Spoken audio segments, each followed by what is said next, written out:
What's up, everybody? How's everybody doing today? Good? Wonderful. Beautiful. Awesome. Craig, thanks as always for being here. And to our two guests, you guys want to introduce yourselves really quick? Jeff, you can start us off. Yeah, I'll go first. My name's Jeff Deloach. I'm the Director of Sales and Operations with Arrives Appraisal Management in New Jersey. Arrives is a national appraisal management company, and we have localized branch offices throughout the country. And I'm Andrew Rohack. I'm a local real estate appraiser in the South Jersey market, servicing Gloucester, Camden, parts of Burlington, Cumberland, and Salem County as well. Awesome, guys.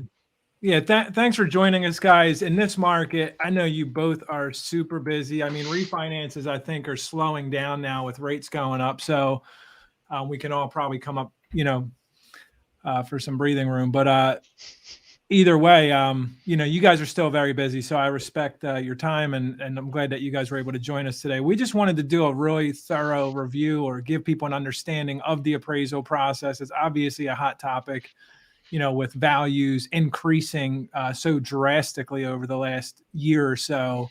And I think, who better is to give the perspective on the appraisal process than a guy who runs a management company and a guy that actually does appraisals for a living. So, let's kind of jump into it because I like to try to keep these under 30 minutes or less.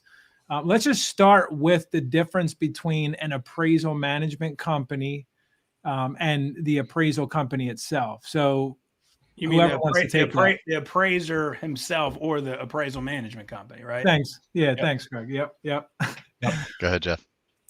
So good question. The appraisal management company itself. So you asked the question, what is an appraisal management company? So better known as an AMC to most lenders.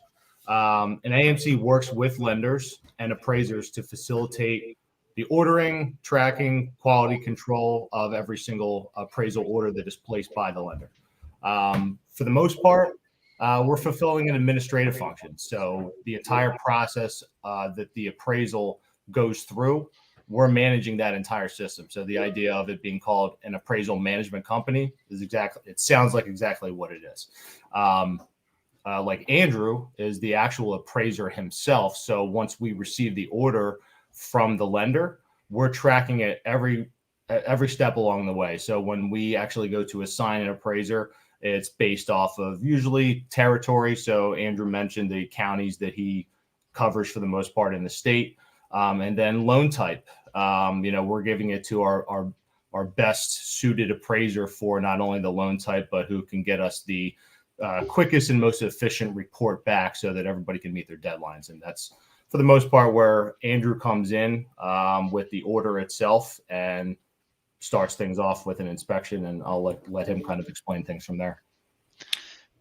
So the way I see the difference between an AMC and an appraiser is they're actually, like you said, there's some servicing there. Now, I personally am servicing my own orders. So, and even though I'm not an AMC, that doesn't mean that lenders or individuals can't come to me directly, and then I manage my own workload. So for me, it's I'm the one actually out in the field doing the work for the AMCs or for whomever's ordering it. The conduit, the AMC, is really just a go-between to keep lenders and appraisers separate. Yeah, and I want to add to that is it wasn't always like this, guys, right? No. I don't think AMCs have been around forever. It happened because of the housing crisis, right?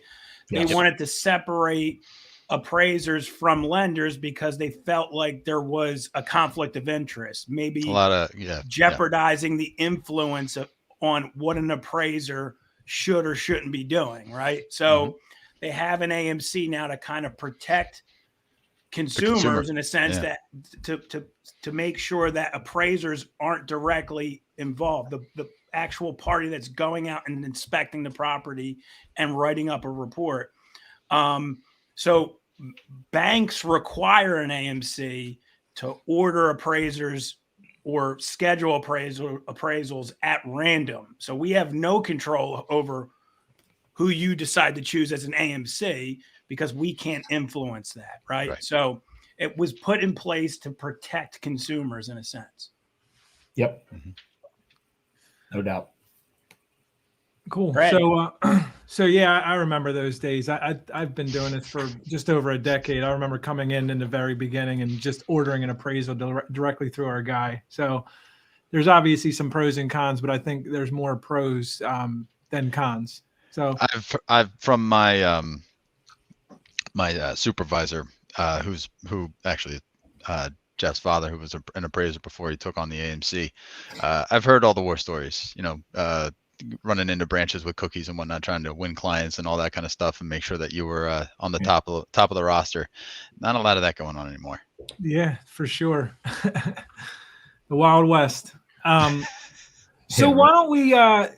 I think like to get into the appraisal process. We hear this a lot, right, Craig? Like like a lot of listing agents want to take conventional loans or offers that have a conventional loan attached to it versus an FHA appraisal. And my understanding, and you guys are going to correct me if I'm wrong, obviously, and go a little bit deeper into this, but I feel like every time we do an appraisal, if there's repairs, there's going to be repairs regardless of if it's FHA or conventional. I mean, there's some slight repairs that might be, brought up that wouldn't be on a conventional loan, like maybe lead-based paint or some minor safety issues that, but for overall, like if a house is in disrepair, you're going to have to make repairs regardless of what type of loan you're doing, right? So why don't we talk about that a little bit, like the major differences of doing a conventional appraisal versus an FHA appraisal or any government loan for that matter? Jeff, you want me to start it?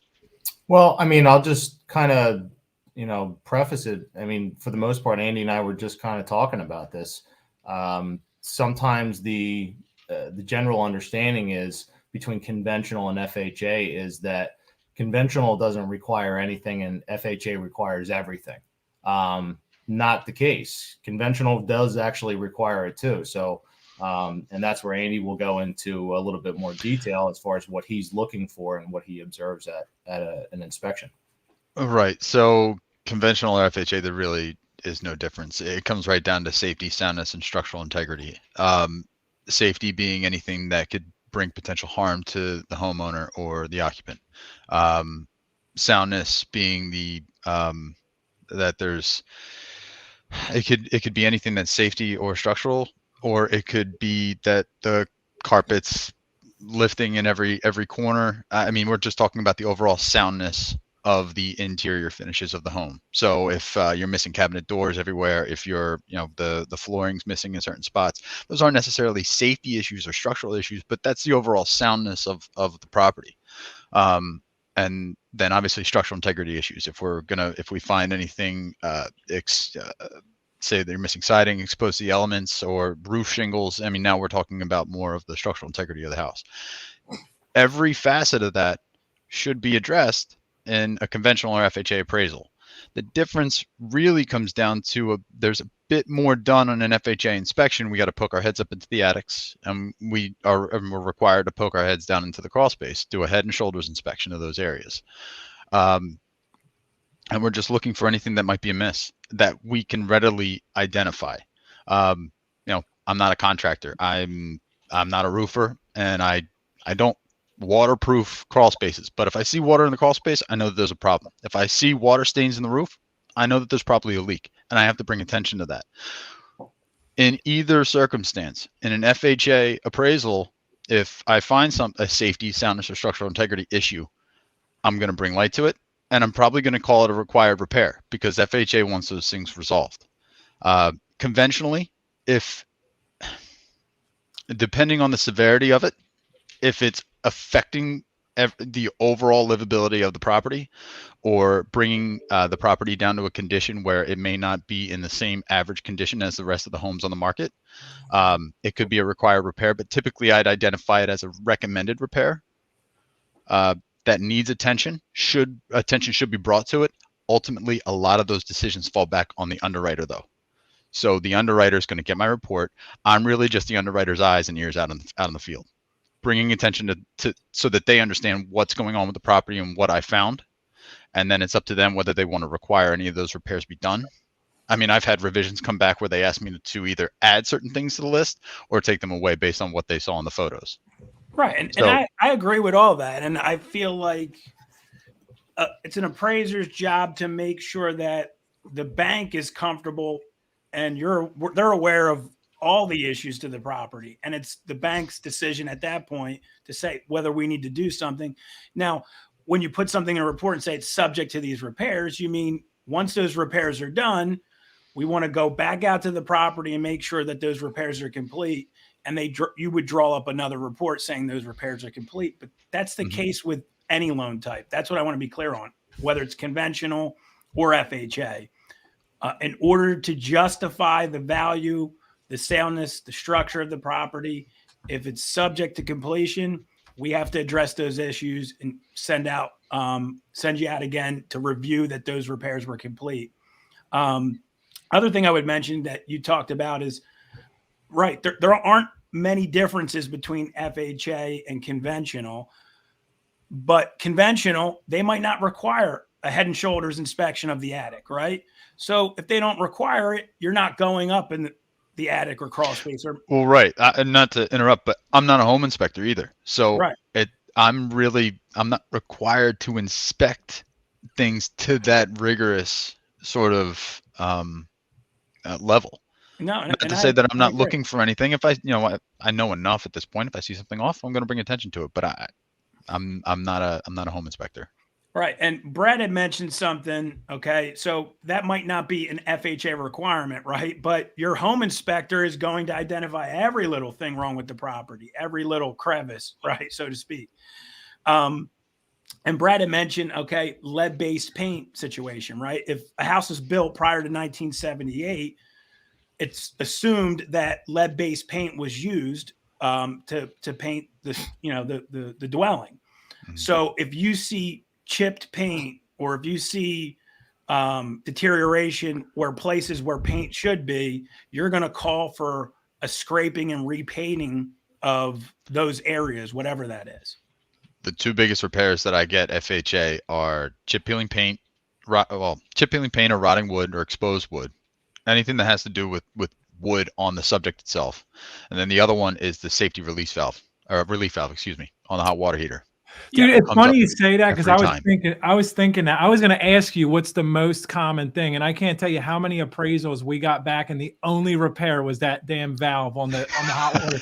And I was hoping that I was going to ask you that, and I was hoping you would say that, and you did it without me even asking it. So that's funny. Yeah, it's it's my most common required repair. Another repair that I would mention is handrails, right? I don't know that I see that commonly on conventional appraisals, but if you have steps going up to your front door, the back door, basement, it's a safety issue in the eyes of HUD. So they want to make sure that you have something to lean on when you're walking up steps, down steps. Yep. So just so the listeners know, like, there's people here that might list their houses at some point, right? And a reinspection is anywhere from $150 to $200 or whatever it costs them to send the appraiser back out there to make the repairs done. So what you're saying is, hey guys, if you're thinking about listing your house, look for chipping paint and make sure you fix it just in case. The hot water relief valve, what is it called again? The safety relief valve. So it's a safety downspout that comes off the hot water heater. How much does that cost, by the way, just so everybody knows? The safety relief valve, depending on whether you could probably do it yourself. I personally don't have any experience having actually done it, but it's a piece of PVC pipe twisted up into it's a spigot that comes off of your hot water heater that you can screw a piece of PVC pipe into. It sounds like a less than a $20 job. Oh, it very well should be. Yeah, it should be. It's cheap, and honestly, some municipalities, as far as their code enforcement is concerned, they're going to require that too. Some might have a plumbing subcode official that has to go in and specifically check the hot water heater. And that's the question that we as the AMC get a lot directly from the lender, because something might come back and say subject to, and it could have one item, whatever the item is that the appraiser's calling out. And, we've heard before, that doesn't need to be on the appraisal. A CO inspector is going to catch that anyway. really what it comes down to is just like Andrew said earlier, what is the underwriter going to be okay with in order to ultimately approve the loan, right? So these are observations, whether it's conventional or FHA, the appraisers, completing the report on the exact same form. They're putting some observations in there that they've noticed, and the underwriter is going to be one that's making the call in the end most of the time. The appraiser might call something out. It might say subject to, it might say as is. Whatever that underwriter decides on is going to be the final call.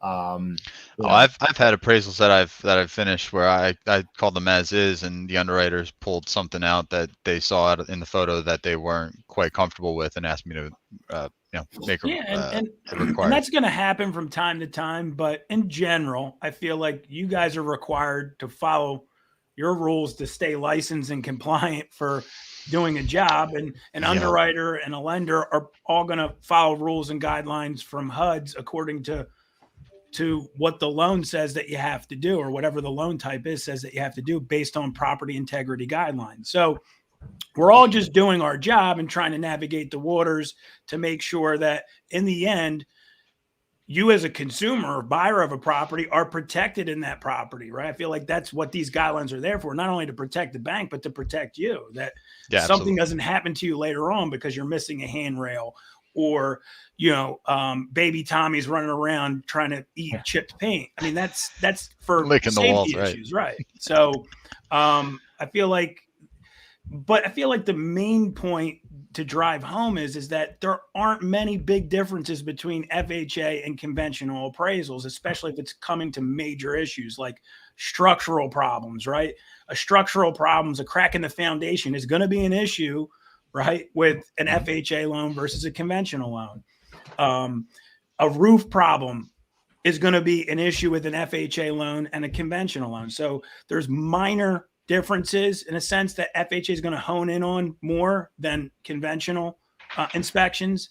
And those little items are, to me, in my opinion, in most cases, are not costly, right? Chipped paint, scraping, it might be labor intensive, but paint and scraping is not very expensive in a sense. So you can do this all on your own as a seller of a property or a buyer of a property. Putting in a release valve to the water heater, we said it was like $20. It's not labor intensive to do these things. Handrails might get expensive, but you're talking in general for the most case, and tell me if I'm wrong, guys, at most maybe $2,500 in repairs, depending on how much is wrong. If that. Not that often am I. I completely agree with that. And if I'm to look at things from the lender's perspective as to exactly why they do not feel comfortable yet when there are any of those safety structural integrity items that are being called out, it's a pretty simple concept if you really get down to it. So if you're the lender and you're about to lend someone $200,000 in order to purchase a property, and they see items that are safety risks, or even if it's a $20 part for a hot water heater, they may not be looking at that $20 part, but they're looking at, all right, what's the aftermath impact that could happen from not having that done? And is that going to ultimately become a cost burden on this borrower? So conventional and FHA, they're being lended $200,000. They want to make sure that they're not about to take on some huge safety risk, some huge cost based on what those repairs are, even if they might only cost a nominal amount to begin with. So it's good to look at it from both angles and think of it that way. Yeah, and I feel like it all boils down to is banks are in business for lending money and you paying them back if you're a consumer. They're not in business to lend you money and you not paying them back. Safety issues could cause problems with you financially, which jeopardizes you paying back the loan. So they try to avoid defaults, avoid you being put in a position, even if you don't think you're going to be in that position, by putting you in a position where you're less likely to default on the loan. And safety issues are risky and add to that risk of defaulting on a loan. Yep. And I mean, I also think just the easy way of looking at it, forget default. It's like if a house is worth $200,000 subject to these repairs, then it means it's not worth 200,000 if those repairs need to be done. So it's going to be worth 200,000 after those repairs are done. So why would the buyer buy it if it's only worth really 198,000 because there's $2,000 in repairs, right? Sure. So regardless, I mean, I guess that's my simple way of looking at it. Not that I'm 100% right. So I got some but that's questions valid. for you guys too, because I feel like this is, a lot of people don't understand. I guess this is just a general idea of some things that are differences between FHA and conventional, but why don't you, either one of you, explain how do you generally come up with a value? Like, I feel like people get confused about looking at an appraisal report and like, what's, without getting into too much detail, what do you use to determine the value of a house? And what are some of the things that you see that affect the value more frequently on a report? Right. So the simple answer obviously is always comes down to condition, right? Have you made common updates, which could include roof, windows, siding, the major stuff, or it could be the more finer details, your kitchen, your bath, your flooring, paint. There's, I don't want to say it's a loaded question, but it's a tough one to really put your thumb on and say, yeah, it's this. It's all encompassing. So as an appraiser, for most appraisals that you get now, most reports have what's called a condition rating, right? So there's C1 through C6. C1's brand new construction. C2 is basically, maybe 2 years off of being constructed, or the entire property has been completely gutted, renovated from, sticks to siding, the whole bit.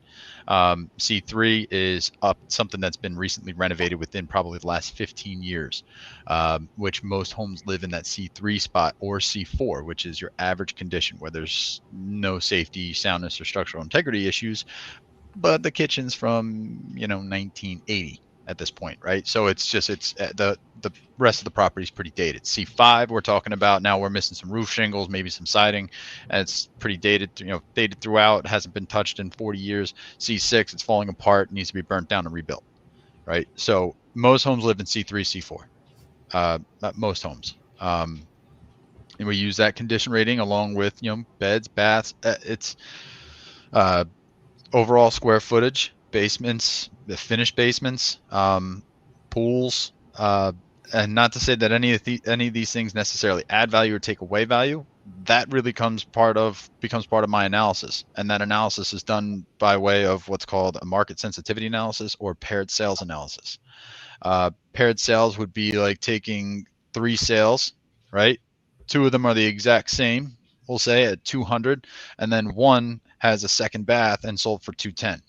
Well, the difference right there exists in the bathroom. So if I put them out on the grid with that one difference in mind, I'd be making an adjustment for that bath on either the two that don't have that bath up, or the one coming down.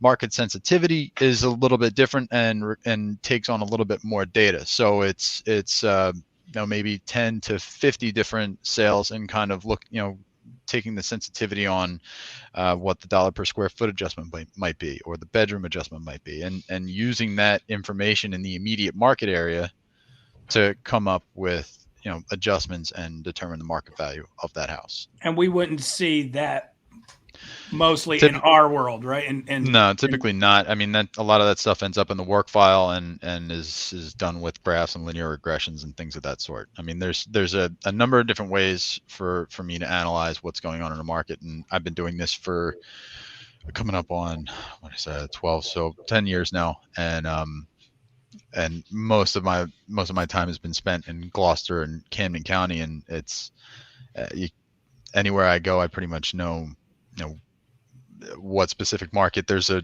market reaction for a 2 versus a 3 bed, or a 3 versus 4 bed, or when there's you're looking at homes that are all 2,000 square feet, and that 3,000 square foot home maybe isn't worth as much because it's an over improvement for the area, type of thing. So that time spent in those areas and those markets has helped me in my career. Yeah, so in general, it's listed characteristics on a property that adjust the value up or down, right? Comparing it to other properties that are similar to the subject property that have sold in a certain period of time. I believe it's 6 months that you try to. We try to stay at this rate, with the way the market's been, 90 days. Gotcha. If I can stay within 90 days, I'll do everything I can. Because it's more relevant. It's sold more recently, and more recent. In this market, it kind of helps values in a sense. Go back to 2011, 12, or 13 when you were hard pressed to find anything within the past 12 months. Then I could go out a little bit further in time or even distance. Right. So if it's a seller's market, it's probably going to be a shorter window. If it's a buyer's market, it's going to be a longer window than maybe that 6 month time frame for sales. Yeah. And another question that people might have is, okay, why can't I compare my townhouse or my condo with something that's 5-6 miles away in a different township? Similar square footage, right? Similar bedroom count, bathroom count. I feel like there's rules and guidelines, right? And as far as not only the amount of time that goes by for a sale to compare the subject to, but the distance of a property that you want to use as a comparable for the subject property. Is that right? I wish I had like a nice little analogy or metaphor for this, but maybe you can help me out with it. But basically, it's apples to oranges, right? So you're talking, if you're comparing it to something that's 5 or 6 miles away in a different town, you're talking different taxes, different school district, different location, different proximity to amenities. There's a number of different things. So you usually try and stay as close to whatever property you're appraising as you can, because then you know that they have access to all the same routes, all the same roads, shopping, same schools. So everybody's able to get their kids are able to get the same education. Your taxes are being applied towards the same sort of infrastructure in that area. So you want to stay within those bounds and not escape that, because there pretty much typically are differences within that right. So you try and stay as close to it as possible. And that's not to say that sometimes there's let's see if I can think of a good example. You go into a town where there's not many townhouses. One that comes to mind is no, I was going to say Swedesboro, but they've got a whole community. But you go into towns like that where there's like a one-off of like 10 townhouses, right? And the rest of the community doesn't have anything. Well, it's made things a little bit difficult, and now there's going to be a little bit more in-depth analysis trying to find comps that actually work for that, because there's not enough sales or comparables in the area. But right, so it's not like you're skipping over houses that are very close to each other in the same neighborhood sometimes to use a house that might be more valued or higher in value, I should say, 10 miles away, right? And I'm just giving an extreme example. And I feel like sometimes people don't understand that in order to justify a value, it's got to be within a certain proximity of the subject property, even though those characteristics would be similar 5 miles away. If I went cherry picking for every appraisal, there'd be a lot of questions about my integrity, and my license would be very much in jeopardy. Right, exactly. Yeah, I think most of the time that when that question is brought up by a general consumer saying, why couldn't or why didn't you use said property as a comp? Most of the time the answer is because I didn't need it as a comp. There's other comps that are better within those parameters that Andrew just spoke about. So you don't have to cross over municipality lines because we didn't have to. So gotcha. If there are barrels that are better. Forget even neighborhood or municipal boundaries, neighborhood boundaries. I've got a great example. I won't give up any information other than the fact that this particular property is in a townhouse where there have been about 15 sales in the last 90 days to 6 months or whatever it has been. And I'm being asked to look at some stuff that's, a half mile down the road, but I have 15 sales in the last 90 days. I have all the data I need right there. Yeah. And that's why I wanted to mention that, you can't just pick whatever random property you want to make it so that it favors an outcome. That's not the idea of an appraisal inspection. You have to use the best comps within the most reasonable distance, within the most reasonable time. So I just think that's important for people to know that it's, that this is some of what goes on. And these are questions that are asked by consumers, and just to give your perspective on why it is that you can't cherry pick, right? And pick houses, or you can't look at houses that have sold a year ago when there's more recent sales within 90 days. And don't forget that key word that you said there too, property that's sold. Right. Not property that is going to sell, right? Because that's a pretty popular one that happens too. The realtors will bring it up. They might say, hey, how come this didn't come in at value? I have another listing right now that's pending under contract, and we got, X amount of dollars for this. Hasn't sold yet, though. You guys know as well as anyone, deals fall through all the time for any number of reasons. So unless it actually already closed, the effective date of that appraisal is when it was inspected. So, I feel like that you bring that up. It's a great point. And correct me if I don't, for some reason, I remember at one point them considering pending sales, and it's probably more when it was like a buyer's market and there wasn't enough sold houses. Do you guys? There's nothing that says that I can't use a pending sale as a source, as a weighted item in my report for my analysis. It's just whether or not I actually need to.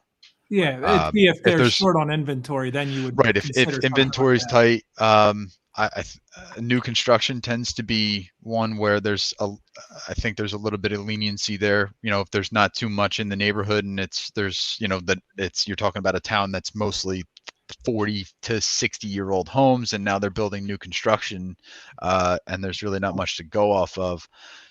2 or 3 pending sales you can use as some added support, but you still have to find those actual sales that are going to really support where you're coming in at as well. So pendings, there's in the past, and I'm sure in the future they will be used in analysis, but not all the time. Not right now. Not right now, no. So real quick, a lot of people are confused about how you arrive at the value. You have a bunch of comps. You're not just taking, okay, these are the 4 comps. Let's just take an average of their sales prices and land at a number. Like, no, there's a process. So just really quick, you don't have to go through every little adjustment, but kind of give us an idea of how you comp out a property. Common question that I get all the time. So I'd use bracketing method to put it very generally. Look for something that's inferior, something that's superior, and something that is the same or is darn near close to being the same, right? So that inferior property gets adjusted up, the superior one comes down, and that one that typically I have something that's about the same, and everything just kind of hones right in on where it's at. And I pick the one that's got the fewest adjustments or is the most similar to whatever it is that I'm appraising, and I give a lot of my weight to where that adjusted to. Awesome. So an adjustment, it's like if you had a property that sold for 200,000 and you're saying, hey, a pool is worth 10 grand and the subject property doesn't have a pool, then we're going to make an adjustment to that 200 grand of this property. And eventually all of those adjustments will give you a bottom line value of that property that sold, where that $200,000 sales price after adjustments might come down to 175, right? Exactly. And you're doing that for every comp and then coming down with a bottom line number of those. And then you're doing what with those numbers? A weighted average or? Not a weighted average. It's I might have 3 or 4 sales in front of me. It could be a number of different ways that I determine the value. I could be in working, again, it's so specific to each individual situation. Let's say I'm dealing with a 100-year-old property and I've got maybe 100-year-old sale to bracket my age. And, a lot of other things are all the same. And then I've got 2 other properties that are 60 and 50 years old, and the age is kind of a big factor. I might put all my weight on that 100-year-old house and wherever that adjusted to, because that's the one that's really the most similar. And these other 2 sales support it. They may not all come down to, say, 300,000 at the bottom line, where it's just like clear cut, but taking an average of the adjusted sale prices really isn't in my opinion, isn't a method that I like to use. I don't feel like that really is the most easiest way or the best way to kind of attack a property in terms of valuing it. It requires a little bit more understanding of what's in front of you, than just averaging numbers out. Got you. So what source are you using to get your comps from? Is there like one specific source that all appraisers use, or can it vary? Like, and I don't like, obviously if you're appraising houses in New Jersey and another appraiser's in California, you guys have access to two entirely different MLSs. So that's not the kind of question, but are you getting your information from the MLS, or are there other online sources that you're using? Do you have to use one specific one versus the other? Or is it pretty much whichever you feel comfortable? It's whatever resource I feel comfortable with, and it's ultimately going to be the one that has the most data for where I'm working. Now, if for any agents watching, they know that Bright MLS services most of South Jersey and the Tri-County area or the Tri-State area. So that's most of my information comes from Bright. But the other sources that I use are public resources that anybody has access to. It's just understanding how to use them. So most of my work's in New Jersey. So I, like everybody else, have access to the New Jersey public records, and they have a way for means for you to search for recent sales in anywhere. It's not as robust of a search engine as Bright MLS is, and most sales end up on the Bright MLS anyway. But if I need to go hunting a little bit deeper for other sales, I do have the public record site, which records every sale that happens privately, bank, anything of that sort. So that's where every sale can be found, and I've used that countless times to source my info. I think just like as a shameless plug for Arrives, I mean, if you're a mortgage company out there looking for a management company, I think it's important. And you guys have really knocked it out of the park for us over the last couple of years. Like we really enjoy working with you guys. And I think it's finding the right appraisal management company so that when they're selecting appraisers to appraise your properties, they're using people that are local and familiar. Because like I just had a guy call me about an appraisal that came in short. And he wrote up a rebuttal to send to the appraiser because the appraiser totally missed a comp that was a good comp. And then after doing that, he reconsidered that and made adjustments and fixed the appraisal. But I think that, using a local appraisal, I think is key, right? I was going to say, and we're human. Sometimes certain comps just get overlooked. We're looking for something specific on occasion, and you might just gloss over something that would have been a good fit. I do my best to try and analyze every single comp that fits the criteria that I'm searching for, but that doesn't mean that something might slip through the cracks and I missed a good one that really would fit and help the value. Yeah. So no, it's just another line of checks and balances. It's like adding replay into all the major sports now. We have a form. It's a reconsideration of value form. So you guys have seen it before. So the appraisal comes in a little bit light, and if someone sees a comp that might have been missed by the appraiser, like Andrew said, it's still a human that's going out there that's doing this valuating of the property. So things do happen, but there's an opportunity there for the client to send in a reconsideration of value with up to 3 comps that they see as comparable to the subject property. And then they also have the opportunity to submit any errors and omissions that they might find in the report that have direct impact on it as well. So, that gets handed over to us from a lender, and we hand it right over to the appraiser for review so that they can check back in and say, okay, does all of this make sense, or do I have to give my explanation back as to why those don't work? So it's just another part of the process. So you mean a good way, like if I was sending a reconsideration of value, it probably wouldn't help me if I told you that the adjustments that the appraiser made were bad.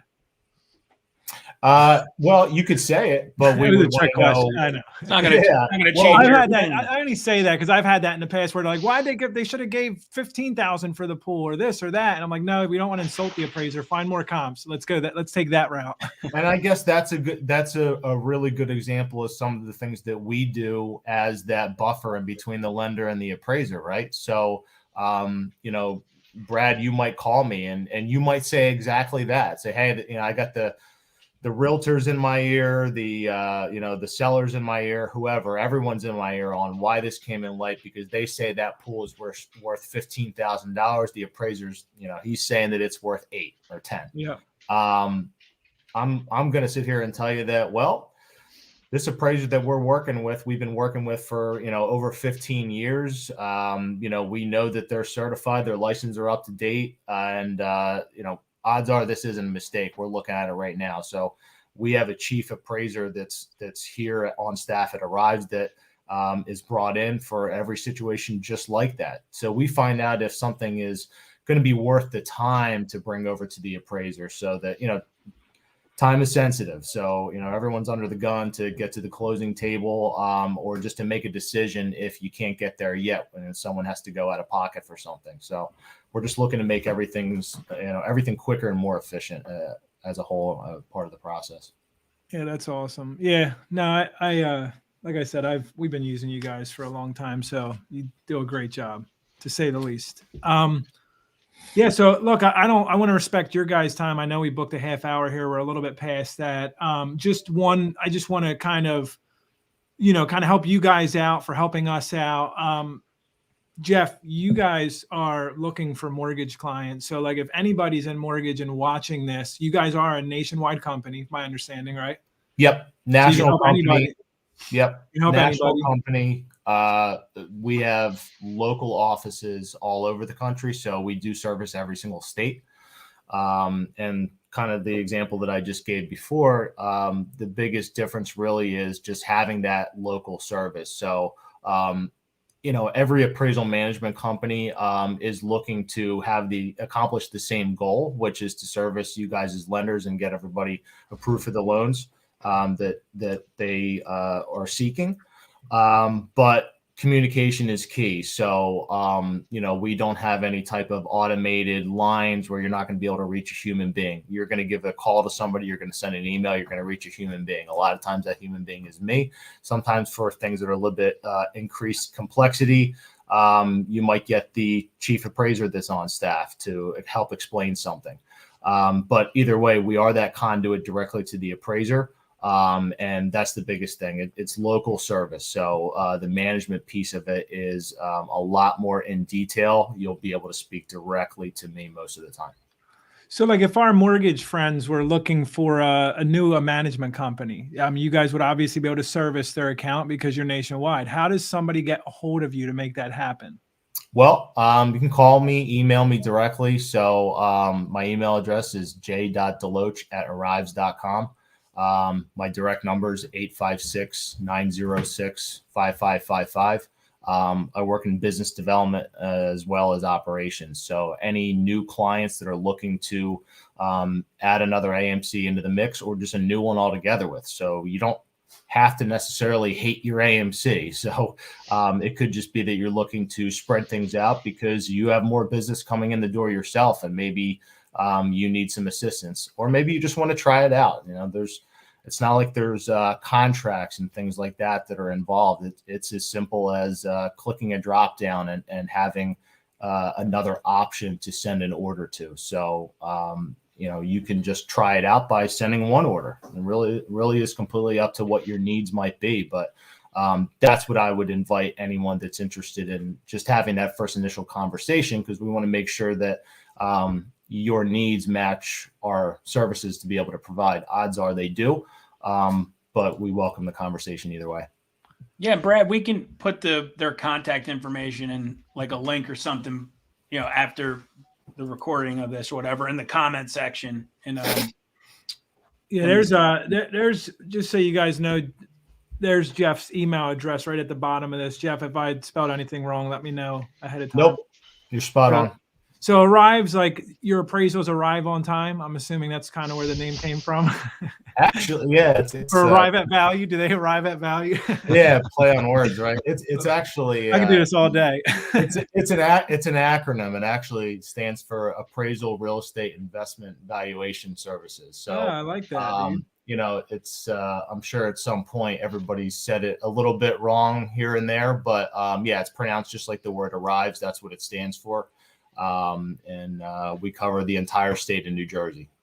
The best part about Arrives, coming from the appraiser standpoint, because I'm signed up with a bunch of different AMCs and deal with a number of them throughout, the state. Uh, they go to bat for you. You're going to get somebody that's actually in the office, not somebody in the front office that has to then transfer you over or make another call. Whoever you get on the phone is going to be able to answer your questions from the appraiser standpoint or the lender standpoint. So that's one of my favorite AMCs to work with and get work from. And I can testify to that because I talk to Glenn, your father, all the time. Yeah. He's always answering his phone, all the and time. it's very good feedback, very knowledgeable about appraisals and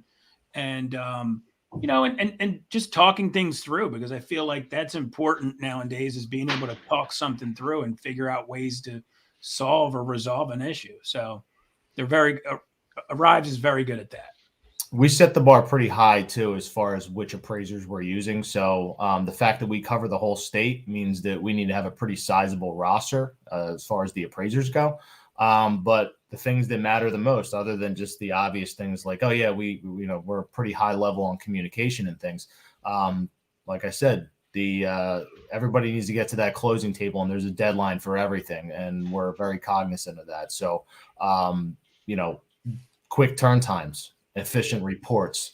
The best appraisers are the ones that are going to get the majority of the work from us. So, we have turn times that we're paying attention to constantly. So if somebody wants to know what the turn time is on a specific area, I'm going to be able to look at exactly which appraiser I'm going to give that to, and I'm going to give you a pretty close idea of when we're going to be expected to deliver that report. So all of those things matter. Yeah. There's been times where like we are in a super rush because a deal fell apart at another company, and you guys had somebody out there the next day, and like the report's back in 3. I mean, that's not something you guys hope for, but probably me. Yeah. Is it you? So it happens. And I mean, that's the thing, is you guys are always willing to make things happen if it needs to. So the last thing I want to just chat about, another shameless plug here. There's a lot of people that aren't going through the mortgage process that in some cases need an appraisal. Maybe it's like an equity payout because a couple is getting divorced or what have you. And I guess traditionally speaking, you don't really have to order an appraisal through a management company when doing something like that. So what's your suggestion if somebody is watching this and needs an appraisal for private reasons? Would they reach out to Andrew, or do they come through the appraisal management company? Like, how do we do that? Yeah, they could reach out to me directly. And that's kind of the funny thing. So we talked about earlier how AMCs weren't always around. Well, before AMCs were around, you would contact the appraiser directly, whether you were a consumer, a lender, attorney, anything of that sort. So no, absolutely. They can reach me by cell 609-464-0525 or through email, andrew@arealpro.org. Quickest and easiest ways to get in touch with me. Perfect. And I don't know, Andrew, if you're, able to get set up. I mean, I feel like you can be set up with a new management company or another man. Not anything against the Reeves, but you're independent contractor, right? Arrives, I'm sorry, I always say Reeves.